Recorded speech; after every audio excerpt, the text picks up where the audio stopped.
Yeah, it's crazy. I just get wow. And then Iran also none of this whole plastic is in their defensive. কয়েক স্তরের আকাশ প্রতিরক্ষা ব্যবস্থা ভেদ করে সরাসরি ইসরায়েল ইরানি ক্ষেপণাস্ত্রের আঘাত হানার দৃশ্য এটি মুহূর্তেই অগ্নিগর্ভ হয়ে ওঠে পুরো এলাকা। নাতানজ পরমাণু কেন্দ্রে হামলার জন্য ইসরায়েলের শনিবার ভয়াবহ অভিযান চালায় ইরান। সবচেয়ে ক্ষতিগ্রস্ত দক্ষিণাঞ্চলীয় শহর তিমোন, যেখানে ইসরায়েলের গুরুত্বপূর্ণ পারমাণবিক কেন্দ্র অবস্থিত। 1 ঘণ্টায় 2 দফায় আইআরজিসির ক্ষেপণাস্ত্র আঘাত হানে অঞ্চলটি। হামলায় আহত অর্ধশতাধিক মানুষ।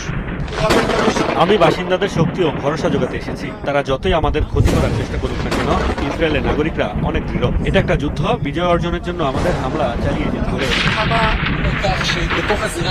আপনারা দেখতেই পাচ্ছেন ক্ষয়ক্ষতি গুরুতর। মিসাইলটি জনবহুল ও ঘনবসতিপূর্ণ এলাকায় পড়েছে। একাধিক অ্যাপার্টমেন্ট সহ অন্তত 3টি ভবনের ব্যাপক ক্ষয়ক্ষতি হয়েছে।